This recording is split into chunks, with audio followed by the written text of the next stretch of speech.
জয় পাগলা বাবার জয়। বন্ধুরা সবাইকে অনেক অনেক স্বাগত আমার চ্যানেলে। আশা করছি সকলেই ভালো আছেন এবং সুস্থ আছেন। বন্ধুরা, আজকে আমি কোনো গ্রহের গোচর বা সেই সব বিষয় নিয়ে আলোচনা করতে আসিনি। আজকে যে বিষয় নিয়ে আলোচনা করব সেটি হচ্ছে সিংহ রাশির নক্ষত্র ফল নিয়ে আলোচনা করব। সাধারণত আমরা যেই বিষয়টা নিয়ে আজকে আলোচনা করব সেটি হচ্ছে নক্ষত্রের ওপর ফল।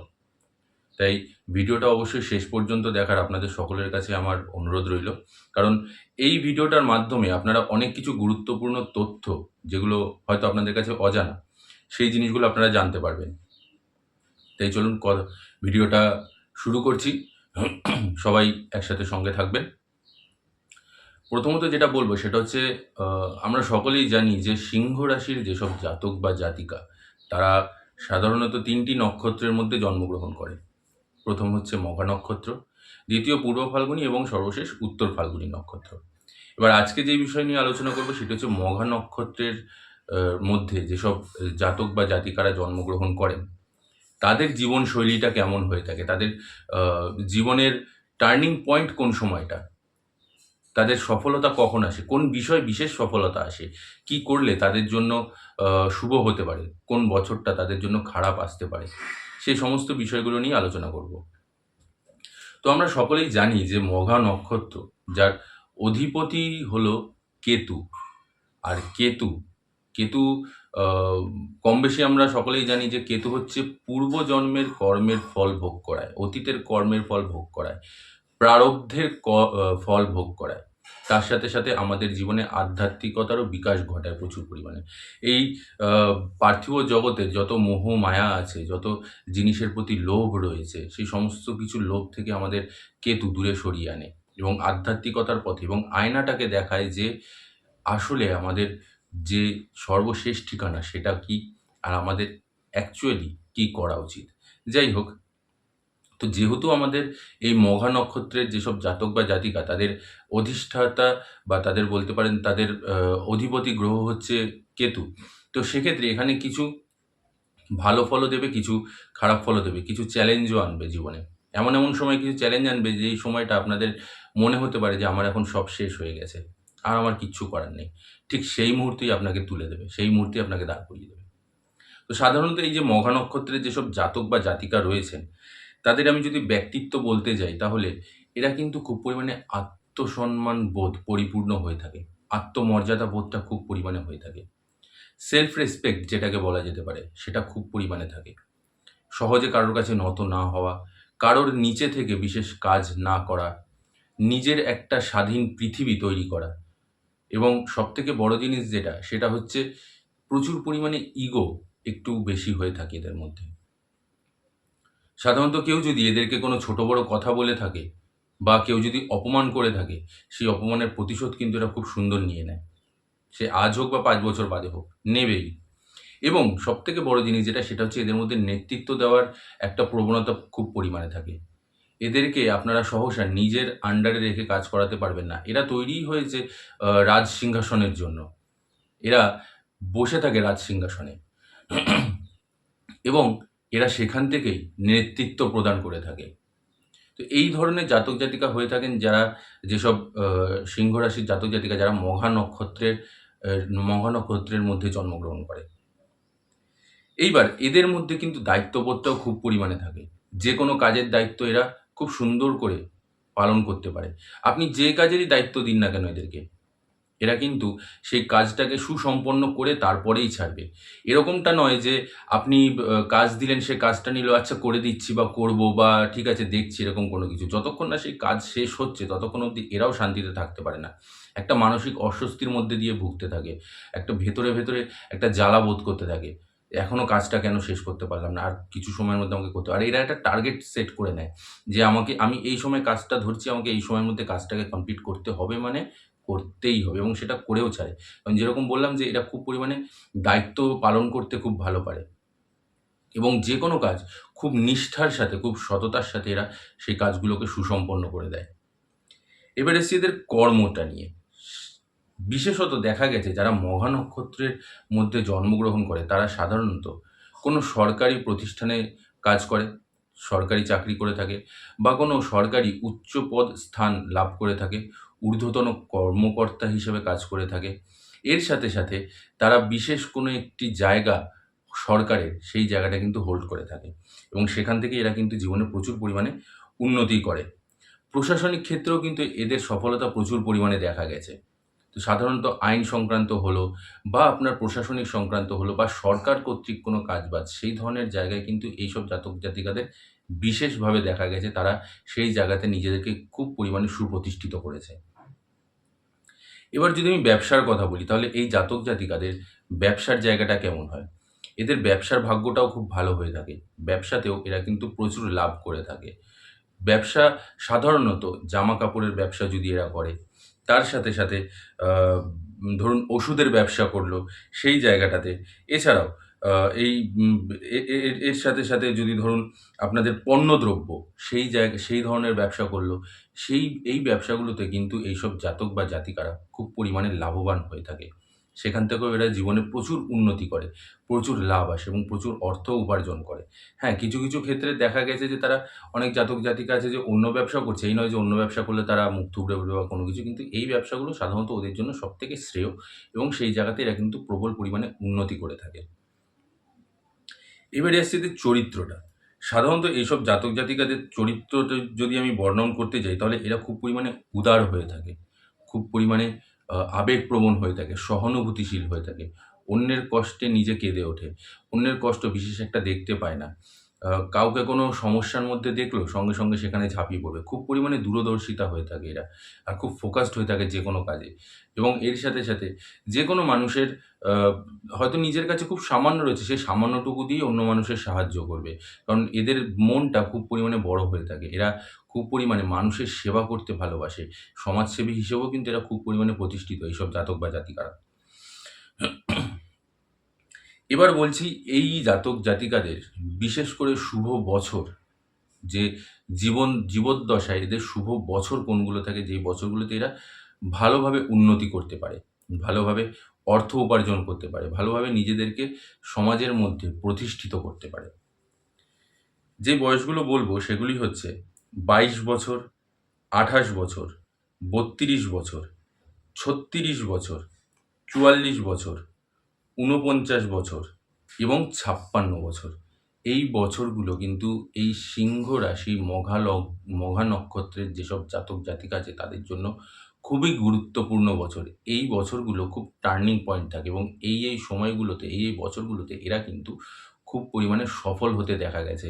আচমকা এদের কাছে প্রচুর পরিমাণে কোনো না কোনোভাবে অর্থ, কোনো না কোনোভাবে সাহায্য, যাই হোক না কেন, খুব পরিমাণে এরা পেয়ে যায়।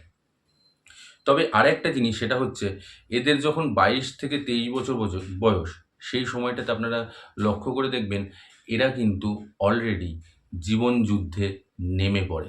অর্থাৎ সংসারের দায়িত্ব নেওয়া, কাজকর্ম করা, যেভাবেই হোক এরা কিন্তু নেমে পড়ে এবং সেইভাবেই এরা নিজের পরিবারকে সাহায্য করে। আর্থিক দিক থেকে বলুন, শারীরিক দিক থেকে বলুন, সব দিক থেকেই এরা কিন্তু ঝাঁপিয়ে পড়ে। শুধু নিজের পরিবার বলে না, আশেপাশের লোকজনও যারা রয়েছে তাদেরও সাহায্য করার জন্য এরা সম্পূর্ণভাবে উত্তীর্ণ হয়ে পড়ে। আচ্ছা, এইবার যেটা বলব সেটা হচ্ছে স্বাস্থ্যটা নিয়ে।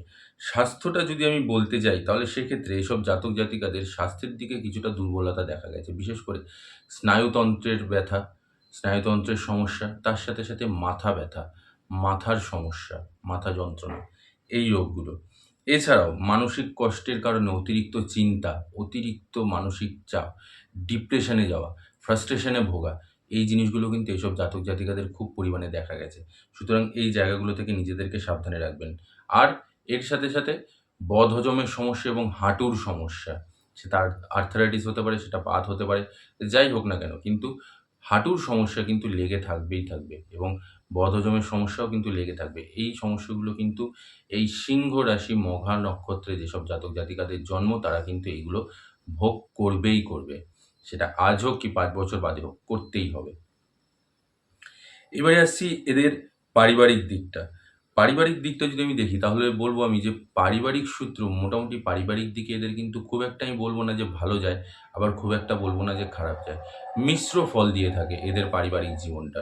এদের হয়তো কোনো সময় দেখা যাচ্ছে যে সবাই এদেরকে মাথায় তুলে নাচছে। আবার অনেক সময় দেখা যাচ্ছে যে যদি তাদের মনোমালিন্যতা দেখা যায় তখন সেক্ষেত্রে আবার অশান্তিতে তাকে দূরে সরিয়ে দিচ্ছে। তবে একটা জিনিস কি, এরা উত্তরাধিকার সূত্রে এবং পৈতৃক সূত্রে বা পূর্বপুরুষ সূত্রে কিন্তু সম্পত্তির অধিকারী হয় বা সম্পত্তির লাভ এদের ভাগ্যে থেকে থাকে। কম বেশি বেশিরভাগই জাতক জাতিকাদের হয়। হ্যাঁ, সেটা বলব না যে সবাই পাবে এই জিনিসটা। এটা সম্পূর্ণ ভুল কথা বলা হবে। এগুলো বলা মানে মিথ্যে একটা আপনাদেরকে বার্তা দেওয়া হবে। কিন্তু বেশিরভাগ ক্ষেত্রে দেখা গেছে যে তারা উত্তরাধিকার সূত্রে বলুন বা পূর্বপুরুষ সূত্রে বলুন, তারা কিন্তু কিছু না কিছু সম্পত্তি, পৈতৃক সম্পত্তি হোক বা পূর্বপুরুষের সম্পত্তি হোক, তারা কিন্তু ভোগ করেছে বা পেয়েছে যেন-তেন প্রকারে। সেটা মাতৃকুল থেকেও হতে পারে, আবার সেটা পৈতৃক সম্পত্তিও হতে পারে। অনেক সময় হয় যে মাতৃকুল থেকেও সম্পত্তি পায়, মারা যদি সম্পত্তি পেয়ে থাকে, সেটাও তাদের সন্তান-সন্ততিদের কাছে আসে। তো বলার অর্থ এটাই যে পূর্বপুরুষদের দ্বারা কিন্তু কোনো না কোনোভাবে কিছু না কিছু সম্পত্তি এরা কিন্তু লাভ করেই করে, এই জাতক বা জাতিকারা। এইবারে যেটা নিয়ে আলোচনা করব সেটি হচ্ছে আপনাদের আ দাম্পত্য জীবন নিয়ে। দাম্পত্য জীবনটা কিন্তু এদের খুব একটা ভালো হয় না। কেন হয় না? তার কারণটা হচ্ছে যেহেতু এরা অতিমাত্রায় ইগোইস্টিক হয়ে থাকে। খুব পরিমাণে এদের আত্মসম্মান বোধটা থেকে থাকে। খুব পরিমাণে এদের রাগ বা জেদ থেকে থাকে। আচমকা হুটহাট করে বিস্ফোটকের মতন রাগ এদের ফেটে ওঠে। তো সেক্ষেত্রে কি হয় যে দাম্পত্য জীবনের মধ্যে ভুল বোঝাবুঝি, সেটা শুধু দাম্পত্য জীবন বলব না, সেটা সম্পর্কের মধ্যেও বলব। কোনো প্রেম সম্পর্কের মধ্যে থাকলে পরেও যে এদের ভুল বোঝাবুঝি, একটা মতের বিরোধ, মনোমালিন্যতা। কারণ যেহেতু এই জাতক জাতিকারা যেটা চায় সেটা হচ্ছে যে আমি যেটা বলব সেটাই ঠিক আর আমার কথাটাই শুনতে হবে। তো এই জিনিসটা তো সবার উপরে তারা চাপিয়ে দিতে চায়। নিজের ইচ্ছাটা বা নিজের যে চাওয়া পাওয়াটা সেটাকে সবার উপরে চাপিয়ে দেওয়ার চেষ্টা করে। যার কারণে কি হয়, অশান্তিটা চলে আসে এবং অশান্তি ভোগ করতে হয়। তো দাম্পত্য জীবনের ক্ষেত্রেও বা প্রেম সম্পর্কের ক্ষেত্রেও কিন্তু সেম একই জিনিস যে এইসব জাতক জাতিকারা সাধারণত যেহেতু একটু অতিমাত্রায় জেদি হয়ে থাকে, অতিমাত্রায় রাগ থাকে এদের মধ্যে। তো কি হয় যে স্বামী-স্ত্রীর মধ্যে কোনো কথা হলো সেটাতে হয়তো এ একমত হলো না বা এর ইচ্ছার বিরুদ্ধে বা কথার বিরুদ্ধে গিয়ে কেউ কোনো কথা বলল, সেক্ষেত্রে অশান্তি তুঙ্গে চলে আসে। ঝামেলা অশান্তি প্রচুর পরিমাণে লেগে যায়। এছাড়াও এই জাতক জাতিকাদের যেহেতু ইগোটা অতিমাত্রায়, নিজের ইগোটাকে স্যাটিসফাই করার জন্য এরা কিন্তু সামনের জনকে ছোট করার চেষ্টা করে। যার কারণে সম্পর্কের মধ্যে অশান্তি বা সম্পর্কের মধ্যে ঝামেলা লাগবেই লাগবে, লেগে যায় এদের মধ্যে। তো যেই কারণে এই সমস্যাটা আসতে থাকে এবং শুধুমাত্র এই বিষয় না, এটা পরিবারের ক্ষেত্রেও তাই। যে বাবা-মার সাথে হলো বা ভাই-বোনদের সাথে হলো, এরা যেই জিনিসটাকে বলবে সেই জিনিসটাকে শুনতে হবে, সেই জিনিসটাকে মানতে হবে। নচেৎ কিন্তু ঝামেলা অশান্তি লাগবেই লাগবে। এইজন্য এদের সম্পর্কের মধ্যেও বলুন বা পরিবারের মধ্যেও কিন্তু অশান্তিটা এই এদের ইগোটার জন্য প্রচুর পরিমাণে চলে আসে। এইবারে এইসব যে জাতক জাতিকা, এই জাতক জাতিকাদের আমি যেটা বলব সেটা হচ্ছে যে এই যে অশুভ দিকগুলো, যে খারাপ দিকগুলো কোনগুলো, সেইগুলো থেকে নিজেদেরকে একটু ঠিক করতে হবে। প্রথমত যেটা বলব সেটা হচ্ছে যেহেতু আপনাদের মধ্যে খুব পরিমাণে অহংকার বোধটা থাকে, ইগো বোধটা থাকে এবং একগুঁয়েমি স্বভাবের হয়ে থাকে। তো এই স্বভাবটাকে একটুকে আপনাদের নমনীয় করতে হবে। নত স্বীকার করা শিখতে হবে। সবসময় যে আপনিই ঠিক তা নয়, সামনের জনের কথাটাও আপনাকে বুঝতে হবে। বা যদি মনে হয়ে থাকে যে সামনের জন ভুল এবং আপনি ঠিক, সেটাকে চেঁচিয়ে বা ঝগড়ার মাধ্যমে না, ধীরে সুস্থে আস্তে, আস্তে কথা বলেও কিন্তু সেই সমস্যাটার সমাধান আপনারা বের করতে পারবেন। তাই চেষ্টা করবেন যে যতটা পারবেন নিজের রাগকে কন্ট্রোল করার, নিজের ইগোকে কন্ট্রোল করার। কারণ সব জায়গায় রাগ বা ইগো চলে না। কিছু, কিছু জায়গায় সম্পর্ককে টিকিয়ে রাখতে গেলে নিজেকে মাথা নত করতে হয় এবং তার সাথে, সাথে কিছু, কিছু ক্ষেত্রে সম্পর্ককে টিকিয়ে রাখার জন্য আপনাকে সামনের জনের কথাটাও শুনতে হবে। এই জিনিসগুলোকে মাথায় রাখবেন সবসময়। পিতৃদোষের শিকারও কিন্তু এরা হয়ে থাকে সাধারণত। কারণ যেহেতু কেতু এদের অধিপতি গ্রহ। তো সেক্ষেত্রে কি হচ্ছে যে আপনারা খেয়াল করে দেখবেন যে প্রারব্ধ যদি আপনাদের ভালো না হয়ে থাকে তাহলে কিন্তু কেতু আপনাদেরকে সেই কর্মের ফল ভোগ করাবে। কেতু আপনাদের সমস্যা দেখা দেবে। কেতু আপনাদেরকে পূর্বপুরুষের ফল ভোগ করাবে। তো সেক্ষেত্রে আপনাদেরকে এই সময়টা দরকার যেটা সেটা হচ্ছে যে আপনাদেরকে আপনাদের কর্ম এখন ভালো করতে হবে। নচেৎ কিন্তু ফল আপনারা বিশেষ একটা ভালো পাবেন না। তখন কোনো না কোনোভাবে আপনাদের সমস্ত কাজ 11th আওয়ারে গিয়ে আটকে যাবে বা ঝামেলা, অশান্তি, আর্থিক টানাটানি যাই হোক না কেন কিছু না কিছু আপনাকে ভোগ করাবেই করাবে। তো সেই জন্য এখনের যে কর্ম রয়েছে সেই কর্মটাকে এখন আপনাদেরকে ঠিক করতে হবে। কারণ আপনি প্রারব্ধে কি করেছেন বা পূর্বজন্মে কি করেছেন কেউ জানেন না। আপনিও জানেন না, আমিও জানি না। সুতরাং এখন আপনাদেরকে এই কর্মটাকে ভালো করতে হবে যাতে আগামী দিনে তার ফলটা ভালো আসে। এবারে বলবো অশুভ বছর কোনগুলো, যেই বছরগুলোতে এদের জীবনে সবথেকে বেশি স্ট্রাগল বা সবথেকে বেশি সমস্যা দেখা দেয়।